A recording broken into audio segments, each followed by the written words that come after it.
Boa noite a você, meu irmão, minha irmã, que nos acompanha neste momento para o nosso encontro semanal de oração e meditação da Palavra de Deus. Que nós possamos, neste momento, nos colocar na presença de Deus e implorar sua misericórdia e seu Espírito Santo, para que possa nos conduzir, para que verdadeiramente possamos nos deixar guiar pela sua Palavra. Não conforme nós queremos, mas conforme precisamos.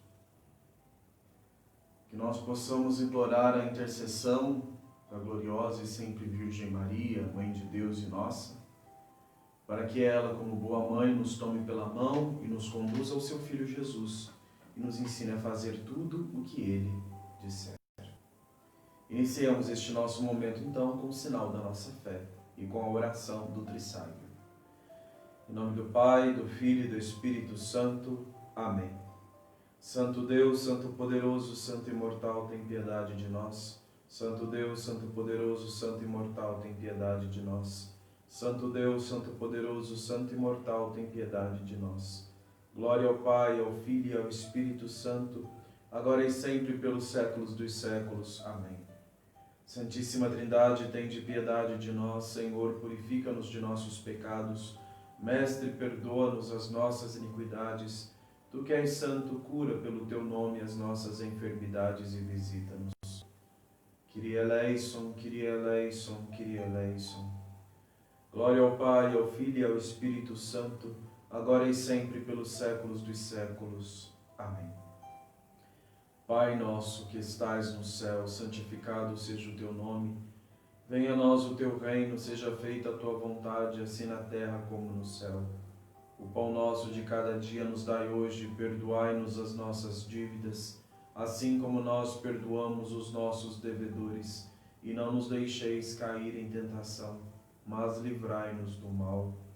Pois a ti se deve toda a honra, glória e adoração, Pai, Filho e Espírito Santo, agora e sempre pelos séculos dos séculos. Amém.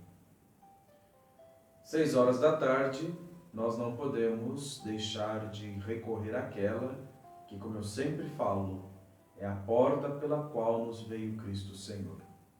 Por isso a ela, neste momento, nós nos dirigimos com a palavra do Evangelho de Lucas, tanto da boca do anjo, quanto da boca de sua prima Isabel. O anjo do Senhor anunciou a Maria, e ela concebeu do Espírito Santo. Ave Maria, cheia de graça, o Senhor é contigo. Bendita és tu entre as mulheres, e bendito é o fruto do teu ventre, porque gerastes o Salvador de nossas almas. E Maria disse: Eis aqui a serva do Senhor, faça-se em mim segundo a tua palavra.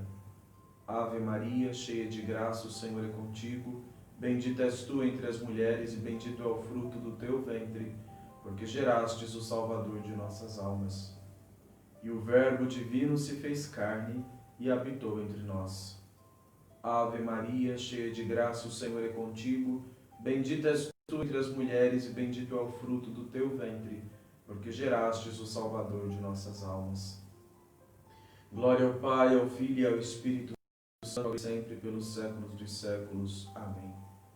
A vossa proteção recorremos, Santa Mãe de Deus. Não desprezeis as nossas súplicas em nossas necessidades, mas livrai-nos sempre de todos os perigos, ó Virgem gloriosa e bendita. Nós continuamos com a sequência dos domingos de Lucas nos seus evangelhos, e neste domingo nós iremos meditar o capítulo 8 do Evangelho de São Lucas, a partir do versículo 41. Evangelho de São Lucas, capítulo 8, a partir do versículo 41. A sabedoria, fiquemos atentos e ouçamos o Santo Evangelho. Leitura do Santo Evangelho segundo o evangelista São Lucas. Glória a ti, Senhor, glória a ti. Estejamos atentos. O chefe da sinagoga, chamado Jairo, foi ao encontro de Jesus, lançou-se aos seus pés e rogou-lhe que fosse à sua casa, porque tinha uma filha única, de uns 12 anos, que estava para morrer. Jesus dirigiu-se para lá, comprimido pelo povo.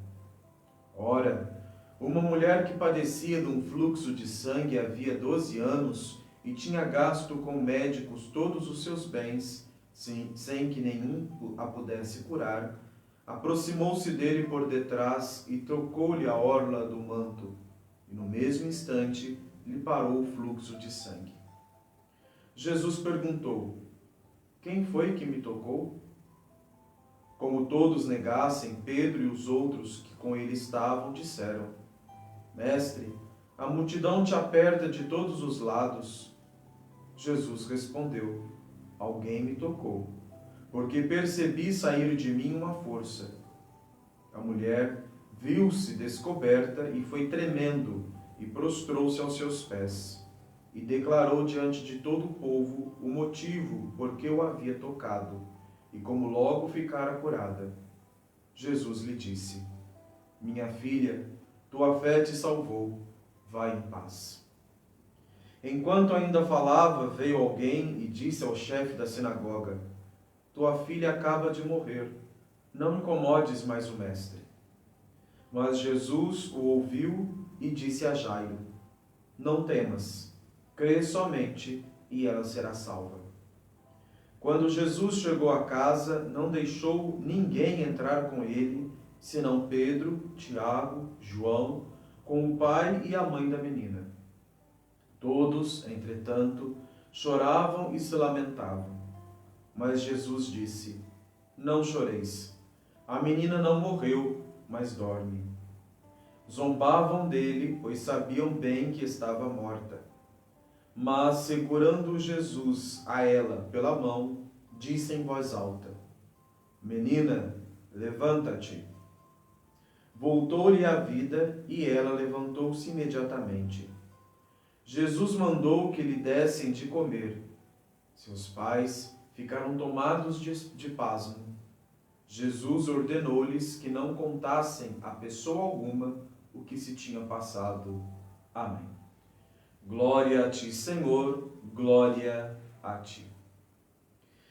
Meu irmão, minha irmã, este trecho do Evangelho de São Lucas que nós estamos refletindo hoje e que novamente nós iremos refletir no domingo, é o Evangelho deste próximo domingo, ele vem tratar para nós de um tema central, e que não é a cura, mas é a motivação, é a alavanca que impulsiona Jesus a curar. Nós precisamos fazer uma coisa que parece ser um tanto quanto supérflua, mas na verdade não é, é muito necessária. Nós precisamos trazer constantemente diante dos nossos olhos e dos nossos corações a verdade central de nossa fé, que Jesus é Deus. Jesus não é um grande profeta que surgiu e era dotado de grandes dons. Jesus não era, como alguns hoje modernistas afirmam, que um extraterrestre. Jesus é Deus.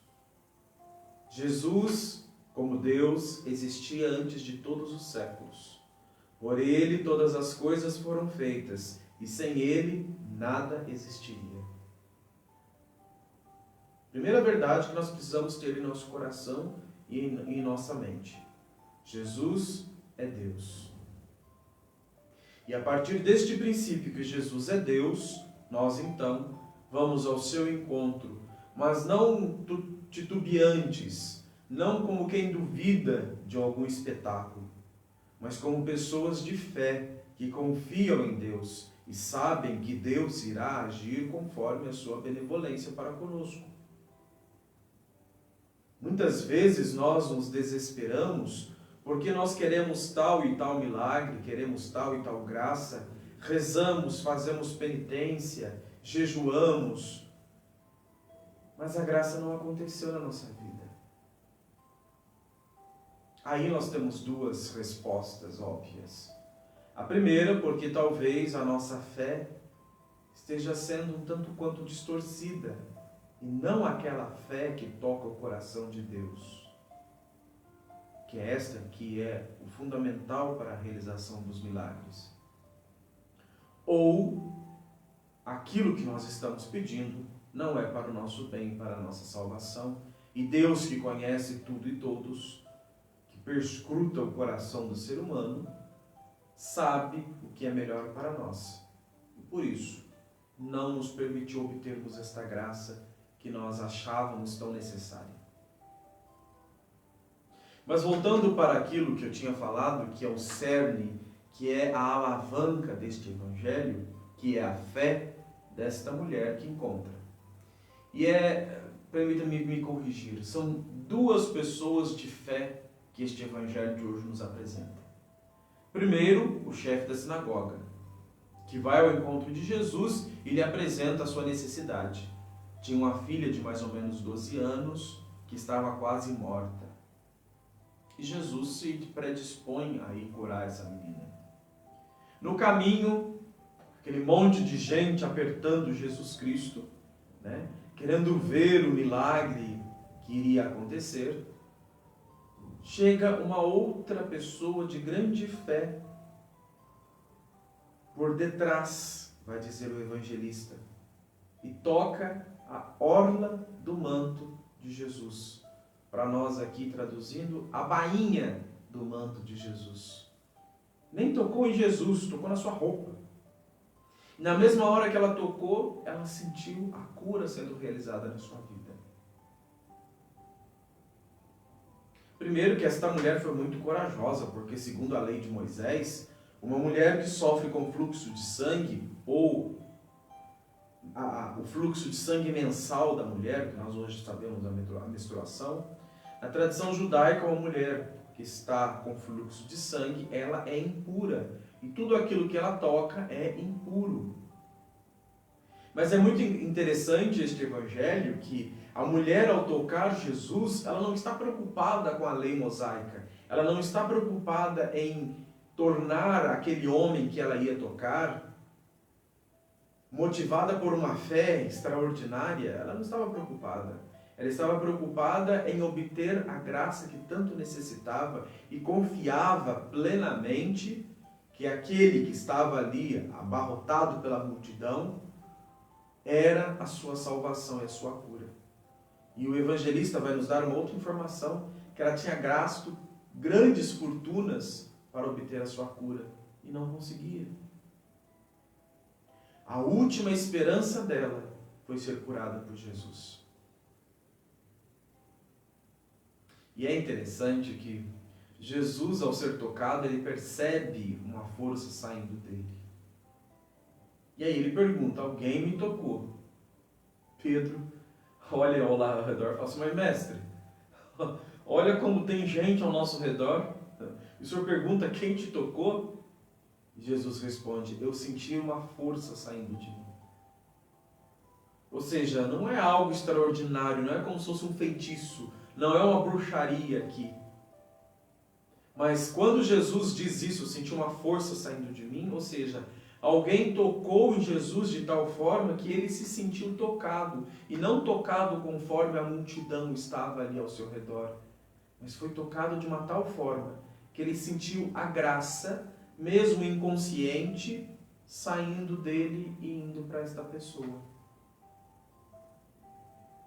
Essa mulher que sofria com fluxo de sangue, ela é ao mesmo tempo um modelo de fé e também um tanto quanto atrevida. E ela, vendo toda aquela situação que foi criada, com certeza com muito medo, ela resolve se apresentar e dizer, fui eu, Senhor, que toquei a orla da tua túnica, do teu manto.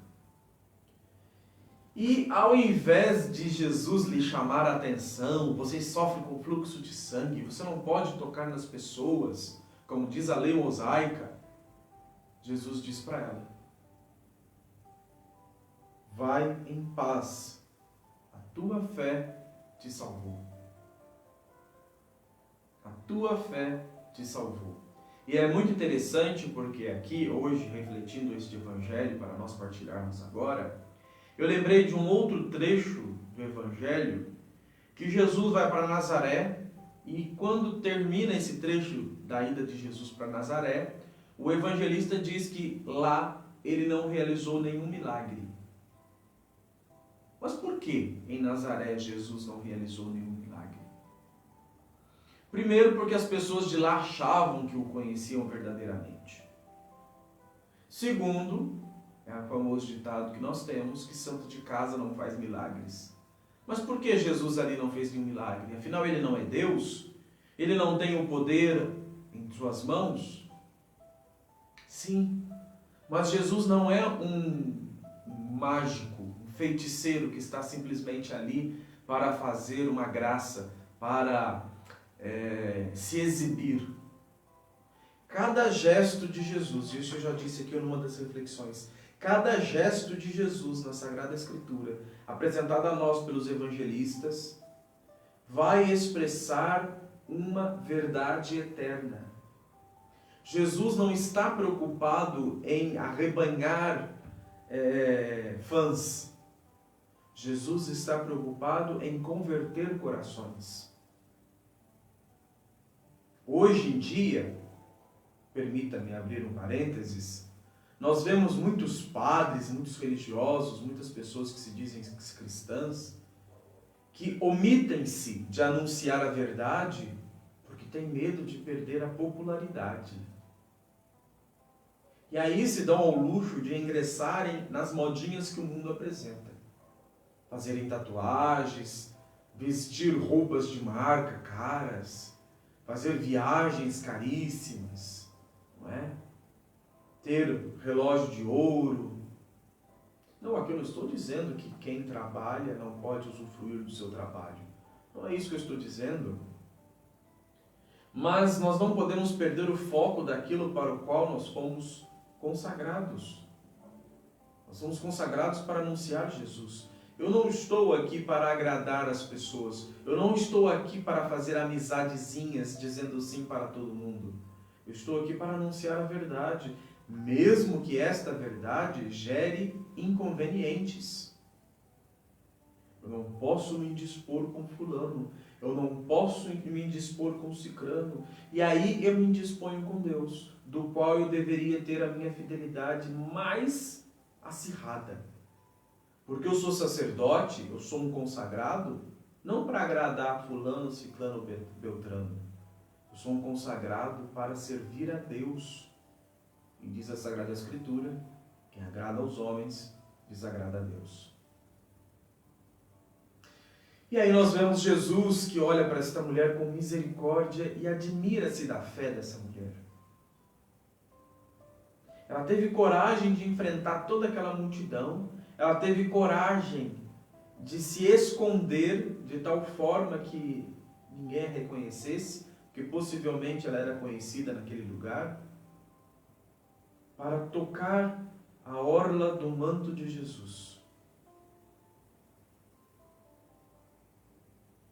Talvez Jesus pudesse lhe ter curado, mesmo se não tivesse ela tocado.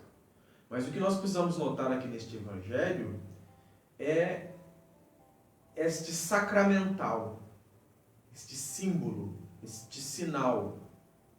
Tocar em Jesus para ser curado.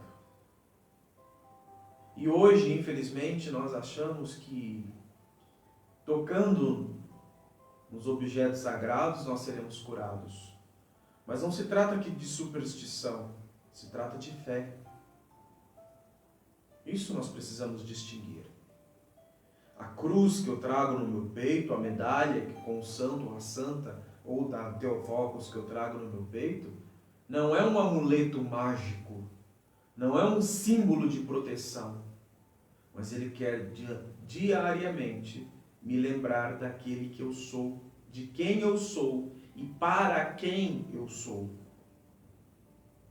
O hábito religioso não é algo para alardear os outros. Nossa, vem ali um consagrado, um sacerdote, um monge. Não é para isso.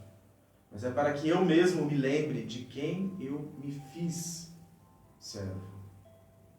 Por quem eu renunciei às vaidades do mundo.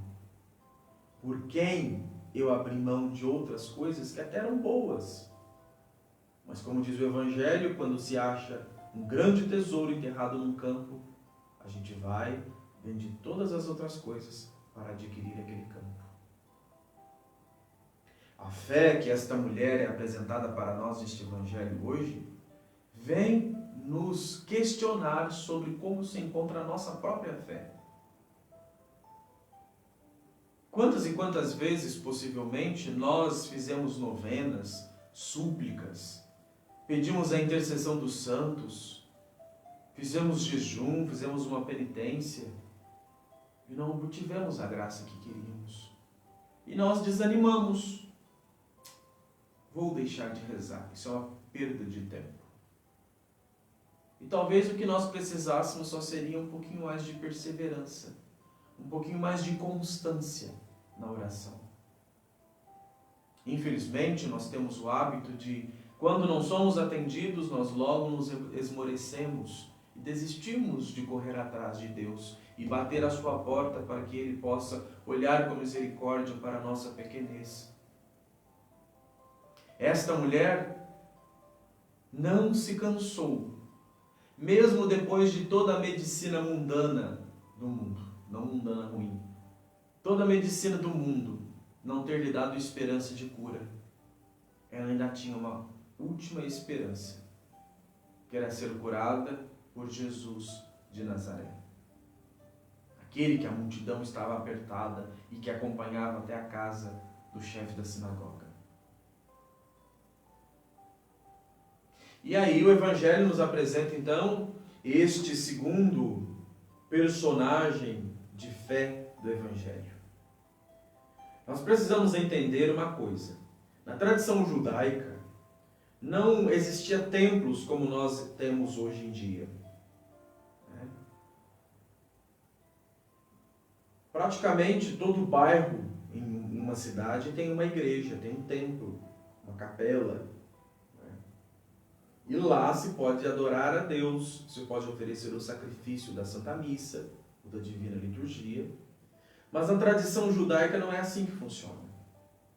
O único lugar que poderia receber oferendas, que poderia se adorar a Deus, que poderia se oferecer um holocausto, um sacrifício, era o templo em Jerusalém. Por isso, durante a vida, era muito comum as pessoas se sacrificarem muito para guardarem um dinheirinho para poderem ir lá para o templo de Jerusalém para oferecer um sacrifício. Pelo menos uma vez na vida.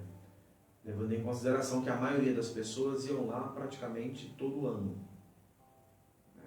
Assim como aqui nós fazemos muitas vezes, guardamos um dinheirinho o ano inteiro para poder ir em Aparecida, né?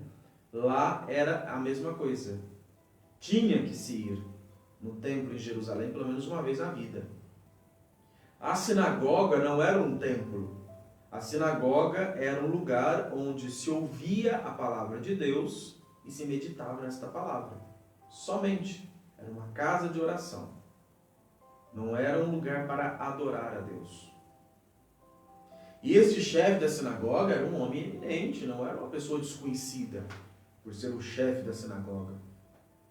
E ele, na hora do desespero, na hora em que a morte amedronta a sua família, ameaçando a sua própria filha, ele esquece tudo aquilo que ele tinha aprendido, ele esquece que ele era chefe da sinagoga. Ele vai ao encontro de Jesus e diz aqui o Evangelho que ele se lançou aos pés de Jesus e lhe implorou para que fosse até sua casa para que curasse sua filha.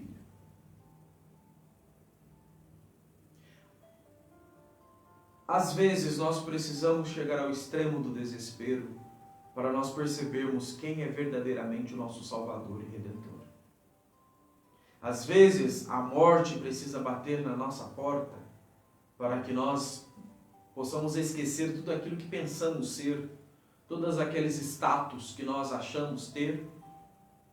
Precisamos nos lançar aos pés de Jesus e implorar: Senhor, venha à minha casa e cura minha filha, e cura minha mãe, cura meu pai, cura minha esposa, meu esposo. Cura, Senhor, a minha família. E às vezes nós precisamos passar pelo auge desse desespero, que é o que vai tratar essa segunda parte do Evangelho, quando Jesus já tinha acabado esta parte da hemorroísa, da mulher que sofria o fluxo de sangue, ele estava já indo, e aí vem um empregado da casa do chefe da sinagoga e diz: tua filha acaba de falecer, não incomodes mais o mestre. E é engraçado que este homem, com esta frase, neste Evangelho de São Lucas, vai nos colocar uma coisa muito interessante. Quantas e quantas vezes nós vamos nos desesperar, achando que ainda tem um fio de salvação, e chega uma pessoa que apaga este fio de esperança que nós tínhamos. Primeiro nós vemos a mulher que sofria com fluxo de sangue. Diante dos homens ela já não tinha mais cura, mas Jesus a curou. E agora, enquanto Jesus continua o seu caminho para a casa de Jairo, chefe da sinagoga, vem o empregado e diz: tua filha acabou de morrer, não incomodes mais o mestre. Ou seja, aquilo para o qual você se humilhou já não tem mais serventia. Você se humilhou à toa. Deixa esse mestre para lá. Ele não pode te ajudar mais. E aí Jesus, ouvindo aquilo, ele disse para ele assim: olha, não temas, crê somente. De novo nós voltamos ao cerne deste Evangelho, a fé. A fé. Muitas vezes o que nós precisamos para o milagre acontecer na nossa vida, muitas vezes a graça ainda não alcançou a nossa casa porque nós não temos fé. Mas não é essa fé que hoje o mundo apresenta, de escutar música religiosa, de andar com camiseta com estampa, com crucifixo, com terço no braço, com combusquine. Não é esse tipo de fé. É aquela fé que mesmo no desespero, que mesmo quando todas as esperanças nos foram tiradas, nós ainda vamos aos pés de Jesus e lhe pedimos: Senhor, tu podes curar a minha filha, tu podes me curar, tu podes curar tu podes curar a enfermidade que sofre alguém da minha casa ou algum conhecido. E aí Jesus, chegando lá, vê aquele estardalhaço todo de gente chorando, gente gritando. A Bíblia de Jerusalém vai dizer que muitos gritavam e choravam escandalosamente. E Jesus disse para ele assim: por que vocês estão chorando? Ela não morreu, ela só está dormindo. E mais uma vez nós vemos o evangelista nos apresentar este sinal de que diante da humanidade, muitas vezes escarnecedora do poder de Deus, Jesus age. Esta humanidade que olha para Jesus e zomba dele, dizendo: ele está achando que ele é quem? A menina morreu, nós vimos a menina morrer, o médico já esteve aqui, já constatou a morte da menina, ela já morreu. Aí Jesus entra na casa e só leva Pedro, Tiago e João. Os mesmos que estavam no Monte Tabor com ele, na transfiguração. Depois aos mesmos que vão também para o Getsemane rezar com ele. Eram os três mais próximos de Jesus. E o pai e a mãe da menina. Quando ele entra, ele pega a menina pela mão e diz para ela: menina, levanta-te. E é muito interessante aqui porque vai dizer: na mesma hora voltou-lhe a vida e ela levantou-se imediatamente. A Bíblia de Jerusalém vai dizer: na mesma hora o seu espírito voltou. Por que esse detalhe tão pequeno, que às vezes passa desapercebido nas nossas pregações? Jesus, ele quer mostrar que ele é o Senhor da vida. Ele tem em suas mãos o poder. Assim como ele curou aquela mulher que manifestou uma fé admirável, tocando a orla do seu manto, assim também ele colocou de volta naquela menina o espírito de vida que tinha deixado ela no momento da morte. Assim como também ele vai voltar a reviver tantas e tantas outras pessoas, assim como ele vai voltar a reviver Lázaro. Mas volto a dizer, o cerne deste evangelho, o cerne da nossa vida espiritual deve ser a fé. Nós precisamos crer com todo o nosso coração, com toda a nossa alma e com todas as nossas forças. Nós não podemos esmorecer diante das dificuldades e diante das negações que o mundo vai nos impor.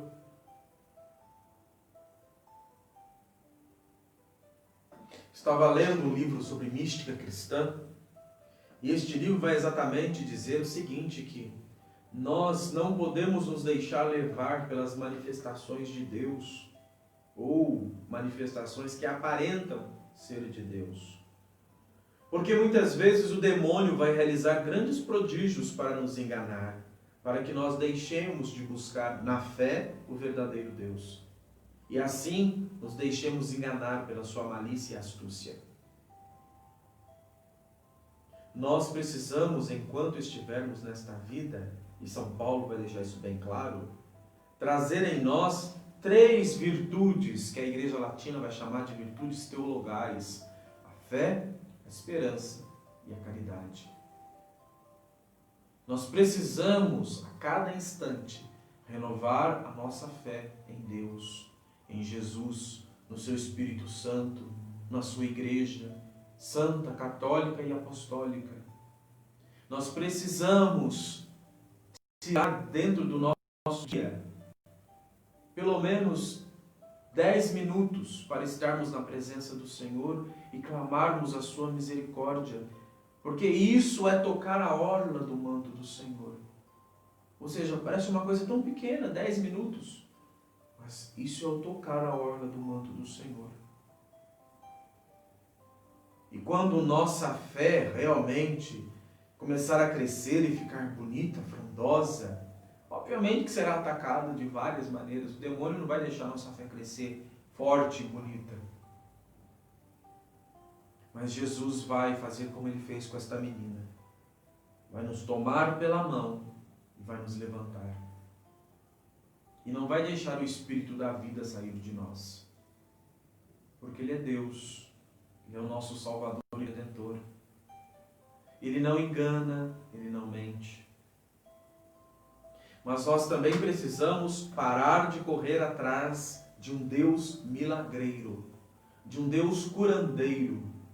Nós precisamos parar de correr atrás de um Deus que gosta de fazer um show espetacular. É engraçado porque a conclusão deste evangelho vai dizer assim, que os pais da menina ficaram tomados de pasmo. A Jerusalém vai dizer que eles ficaram estupefatos. Mas Jesus lhe ordenou que não contassem a pessoa alguma o que se tinha passado. Gente, mas será que Jesus esqueceu que tinha um monte de gente acompanhando ele? Será que ele esqueceu que lá fora da casa tinha um monte de gente chorando porque a menina tinha morrido? Será que Jesus esqueceu disso? Por que Jesus deu esta ordem para os pais da menina, que não era qualquer ninguém? Sabe por quê, meu irmão, minha irmã? E eu uso um autor aqui latino, São Bernardo de Claraval, vai explicar muito bem sobre isso, na obra dele chamada De Diligendo Deo, dos modos de amar a Deus. Porque Deus tem que ser amado não porque Ele faz milagres, não porque Ele nos dá a graça que necessitamos, não porque Ele realiza curas, mas Deus deve ser amado e buscado por aquilo que Ele é, Deus. Quando nós seguimos a Deus somente porque Ele nos dá o que nós precisamos, isso não é fé. Um exemplo disso é Jó. Tinha tudo do bom e do melhor. Tinha a melhor casa, era rico, tinha os melhores rebanhos, tinha os filhos mais bonitos. Tudo, a vida dele era maravilhosa, ele tinha tudo. E o demônio vai se colocar na presença de Deus e vai dizer para ele, olha, Jó só é fiel a você porque ele tem tudo. Tira o que ele tem para ver se ele não vai blasfemar. Aí Deus autoriza o demônio a tirar tudo de Jó, menos a sua vida. E Jó chega a um estado deplorável. Ele pegou com lepra, ele raspava as feridas com um caco de telha, para vocês terem uma ideia de como ele estava podre em vida. E até a mulher dele falava, vai, blasfema contra Deus e morre. E Jó disse, não vou blasfemar contra Deus. Se de Deus nos vêm as coisas boas, por que também não nos vêm as coisas ruins? Deus deu, Deus tirou. Louvado seja Deus. A perseverante fé de Jó. Não porque ele tinha tudo, mas mesmo quando ele perde tudo, ele continua amando e adorando a Deus por aquilo que Deus é. Deus. Nós precisamos aprender desse testemunho da Sagrada Escritura, a buscarmos a Deus não porque Ele nos deu o melhor emprego, a melhor família, nos deu saúde, nos deu isso ou aquilo, nos abençoou desta ou daquela forma, mas nós precisamos buscar a Deus porque Ele é Deus. Porque nossa vida depende da vida dEle. Porque a nossa existência só tem sentido quando nós olhamos para Deus e o adoramos por aquilo que Ele é, em verdade, o nosso Deus.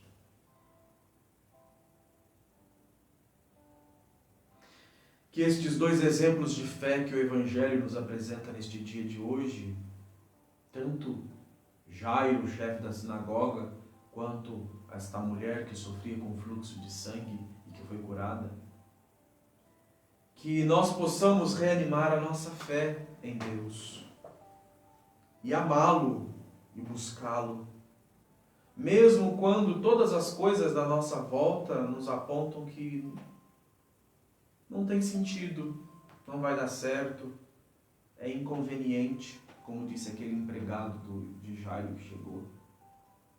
Mas nós precisamos continuar a insistir com o Senhor, a perseverar em nossa oração, na meditação da palavra, na busca dos sacramentos. Nós precisamos, a cada dia, renovar a nossa fé, estando na presença de Deus, clamando o seu amor e sua misericórdia sobre nossas vidas.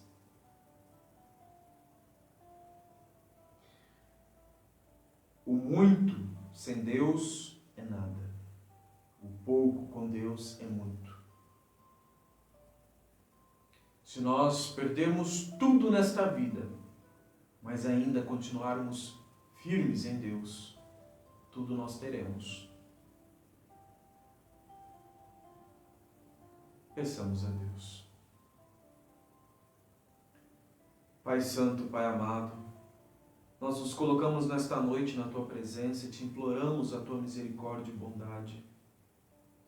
Concede-nos o dom da fé, não uma fé infantil, uma fé mesquinha, ou uma fé interesseira, mas concede-nos, Senhor, o dom da fé para Te buscar em todas as circunstâncias, em todas as situações da nossa vida.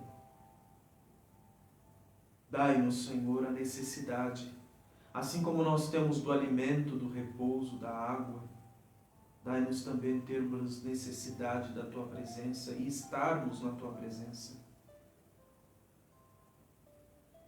Embora muitas vezes o mundo e as pessoas vão nos colocar obstáculos, muitas vezes vão querer tirar a esperança da fé de nossos corações, mas fortalece-nos, Senhor, com a Tua graça. Guia-nos pelo Teu Espírito. Embora tudo ao nosso redor possa parecer vacilante, osciloso, estarmos em Ti, Senhor, é amar e ter tudo. Dai-nos, Senhor, a graça de, mesmo nas provações da vida, mesmo nas tribulações, nas perseguições, permanecermos fiéis em Ti, Senhor. Porque Tu és o nosso Deus, Nós somos o teu povo. Nós somos obras de tuas mãos. E a ti convém todo louvor, toda honra, glória. Pai, Filho e Espírito Santo, perpetuamente, agora e sempre, pelos séculos dos séculos. Amém. E meu irmão, minha irmã, nós então vamos para a nossa bênção final.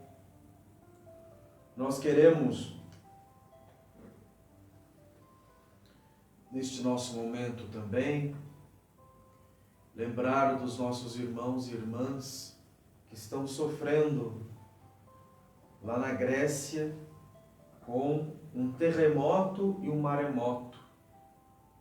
Muitas casas, igrejas, hospitais destruídos, muitas pessoas desaparecidas, mortas. Que Deus haja com misericórdia para aquele povo. Também lembramos de tantos irmãos e irmãs que são perseguidos, não por causa de partidos políticos, mas por causa de crerem no nome de Jesus. Tantos irmãos e irmãs, das mais diversas denominações religiosas cristãs, que eles perseverem no seu testemunho de sangue de nosso Senhor. Rezemos também por nós cristãos, que muitos de nós ainda não conseguiram vislumbrar os tempos sombrios que se aproximam. Tempos em que a nossa fé será posta em prova e que nem o direito mais de frequentar as nossas igrejas nós teremos. Que nós precisaremos voltar a ter uma religião do domus, da casa. Uma religião praticada entre quatro paredes. Que o Espírito de Deus nos fortaleça. Que nós possamos dar testemunho de Jesus mesmo na provação, na adversidade.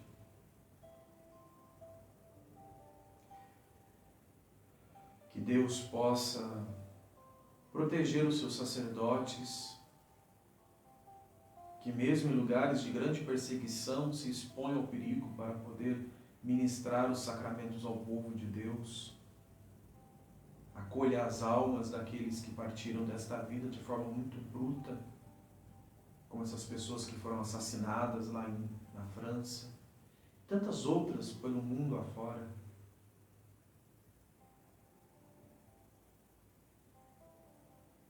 Aproveitemos enquanto nós temos este tempo de paz em nosso país e rezemos para que esta paz permaneça.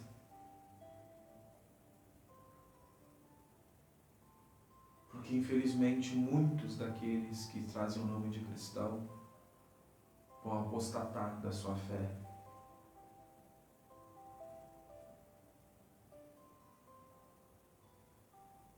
Rezemos para que nós não esmoreçamos, para que nós não desanimemos.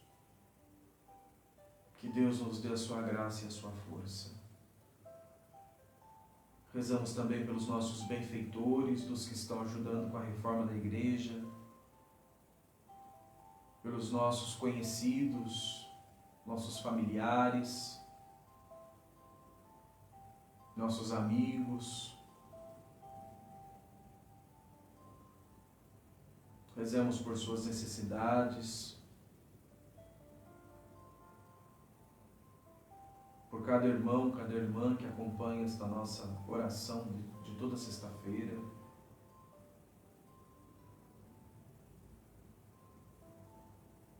Que Deus, em sua infinita misericórdia, derrame sobre nós a sua graça e sua bênção.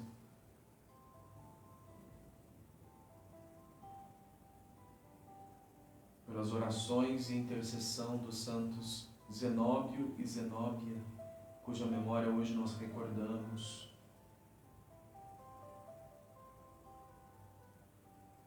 Peçamos a bênção de Deus. A nossa proteção está no nome do Senhor, que fez o céu e a terra. Bendito seja o nome do Senhor, agora e para sempre. Ó Cristo, nosso verdadeiro Deus, pelas orações da tua puríssima e irrepreensível Santa Mãe, pelo poder das veneráveis e incorpóreas potestades celestes, pelas orações do glorioso profeta e precursor João Batista, dos gloriosos santos apóstolos, pelas intercessões de São Zenóbio, bispo, e sua irmã Zenóbia, virgem, são mártires, pelas orações dos santos progenitores de Cristo Deus, Joaquim e Ana, e de todos os teus santos, tende piedade de nós e salva-nos, tu que és bom e filântropo. Que a bênção do Senhor, por sua divina graça e filantropia, desça sobre vós a todo momento, agora e sempre, pelos séculos dos séculos. Amém. Glória a ti, ó Cristo Deus, esperança nossa, glória a ti. Glória ao Pai, ao Filho e ao Espírito Santo, agora e sempre, pelos séculos dos séculos. Amém. Pelas orações de nosso Pai, Arcebispo Metropolita, o Senhor Jesus Cristo, nosso Deus, tenha piedade de nós e nos salve. Amém. Nós nos fazemos solidários com a Igreja da Sérvia, que hoje perde o seu metropolita primaz. Que Deus, em sua misericórdia, o acolha na sua glória e que sua memória seja eterna. Eu li o nome dele 300 vezes hoje nas postagens e esqueci o nome dele. Mas Deus sabe, nós rezamos pela Igreja da Sérvia, a Igreja da Sérvia que tem uma missão aqui no Brasil também, nós nos fazemos solidários com eles. Que Deus possa providenciar o mais rápido possível o seu sucessor, que esteja à frente da Igreja da Sérvia. No mais, nós pedimos a você que puder e quiser nos ajudar, aqui na descrição deste vídeo está o link da nossa vaquinha virtual. Eu estou esperando a resposta de 2 vidraceiros aqui da cidade para ir lá fazer um orçamento para nós. Tá difícil, meu Deus, mas tudo bem, a gente tem que ter paciência, né? Então, se você puder nos ajudar, nós precisamos colocar os vidros da igreja, nós precisamos comprar uma pia nova para um dos banheiros, porque a pia foi roubada, né? Foi tirada do banheiro. Isso já tem tempo, não é agora. E precisamos comprar os lustres para a igreja. E a revisão do telhado, que é muito importante também. Então, se você puder nos ajudar, tá bom? Entre aqui na página, veja o link da vaquinha virtual e faça a sua doação. Nós nos dispomos a rezar por você e por sua família, como um gesto de agradecimento. No mais, uma boa e abençoada noite, na graça de Deus e na proteção de Nossa Senhora.